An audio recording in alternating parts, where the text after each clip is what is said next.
दोस्तों, स्वागत है आपका हमारे YouTube चैनल में। जैसा कि आपके सामने में एक प्रश्न है, सिद्ध करें a माइनस बी का होल स्क्वायर बराबर a square minus 2ab plus B square. जैसा कि आप लोगों को पहले से पता ही होगा, ये फार्मूला a माइनस बी का होल स्क्वायर बराबर a square minus 2ab plus B square. तो हमें यहाँ पे ये देखेंगे कि इसका फार्मूला ये आया कैसे। तो आज की इस वीडियो में हम यही करेंगे।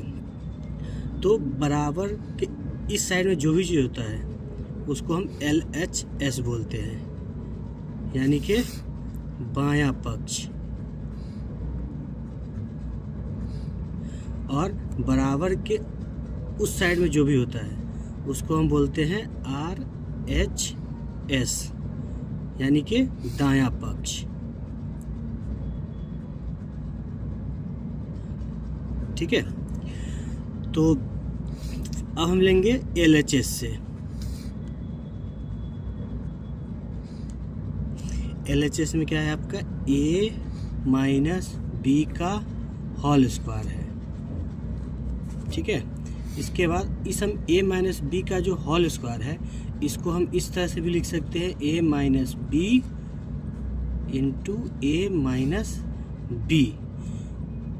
a माइनस बी का स्क्वायर है, ये स्क्वायर इस पूरे पर दो बार स्क्वायर है, यानी दो लिखा हुआ है। तो इस पूरे पर जितना बार यहाँ लिखा रहेगा उतना बार हम इसको मल्टीप्लाई करते हैं, a minus B into a minus B. अगर यहाँ पर 3 होता तो a माइनस बी एक और बढ़ जाता। तो इसके बाद क्या है कि इस a माइनस बी में इस a माइनस बी से गुना करेंगे। तो गुना कैसे करेंगे, तो इस a माइनस बी को जैसे वैसा लिख देंगे, जैसे वैसे ही लिख दिया। इस a से हम गुना करेंगे पहले, फिर इस a माइनस बी में इस b से गुना करेंगे, लेकिन b से पहले माइनस है इसलिए माइनस यहाँ पे लिखेंगे, माइनस b से गुना करेंगे। तो फिर हम करते हैं a को a से गुना करेंगे तो a स्क्वायर हो जाता है, यानी कि यहाँ देखेंगे a गुने a हमेशा क्या होता है, a स्क्वायर होता है। इसीलिए हमने यहाँ पर a को a से गुना किया तो a स्क्वायर लिख दिया। यहाँ पे माइनस है तो यहाँ पे हम माइनस देंगे। फिर इस a को इस b से गुना करेंगे, a को b से गुना करने पर ये ab हो जाएगा। तो हमने इस a माइनस बी में a से गुना हमने कर दिया, हमारा ये आया। अब हम क्या करेंगे, इस माइनस b से इस a में गुना करेंगे। तो a को जब माइनस b से गुना करेंगे तो आएगा ab, लेकिन यहाँ पे माइनस है और यहाँ इस a के साथ है प्लस लगा हुआ है, कुछ नहीं लगा हुआ है तो प्लस समझते हैं हम। तो प्लस को माइनस से गुना करने पर भी माइनस ही होता है। ध्यान रखिएगा, अलग अलग चिन्हों को गुना करने पर हमेशा माइनस आता है, और अगर सेम अगर चिन्ह रहेगा तो प्लस आएगा हमेशा। फिर हम इस माइनस बी को हम इस माइनस बी से गुना करेंगे, तो b को हम b से गुना करेंगे तो b स्क्वायर होगा, और यहाँ b के साथ ही माइनस है, इस b के साथ ही माइनस है, यानी कि समान चिन्ह है। जब भी समान चिन्ह का गुना होगा तो वो प्लस हो जाता है। अब हम देखेंगे इस a स्क्वायर को जैसे है वैसे ही उतार दिए। अब क्या है कि ये ab और ये ab दोनों क्या है, समान है, समान जात है। ये ab और ab क्या है, समान जात होता है हमेशा।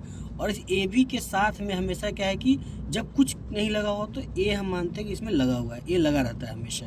हमेशा सबके साथ में क्या होता है, a लगा रहता है। तो ये एक ab और एक ab दोनों है, और ab के पीछे माइनस है और इस ab के पीछे भी माइनस है। तो हमने यहाँ पे क्या देखा था कि माइनस और माइनस हमेशा क्या होता है, प्लस हो जाता है। यहाँ पे जोड़ना है हमें, ये माइनस और माइनस मिलकर क्या हो गया हमारा, ये प्लस हो गया। एक ab और एक ab मिलकर क्या हो गया, 2ab। यहाँ पे ये ध्यान रखना है कि यह माइनस माइनस गुना नहीं हो रहा है। और गुना होता तो क्या होता है, यहाँ पे हम प्लस का साइन देते पीछे में, जबकि ये माइनस माइनस हम किस सेंस में, जोड़ने के सेंस में ले रहे हैं। दोनों जुड़ तो जाएगा लेकिन चिन्ह इसका हमेशा माइनस में ही रहेगा, और प्लस इन दोनों को हम जोड़ चुके हैं, और यहाँ बचा क्या, b स्क्वायर बचा। तो हमें क्या प्रूफ करना था, यही प्रूफ करना था ना हमारा, a माइनस बी का whole square, a square minus 2ab plus b square. यही है ना यहाँ पे, a square minus 2ab plus b square बराबर RHS प्रूव्ड। हमें यही प्रूव करना था ना। आई होप आपको अगर ये वीडियो अच्छी लगी हो तो कृपया इस वीडियो को लाइक करें, कमेंट करें और हमारे चैनल को सब्सक्राइब करें। Thank you.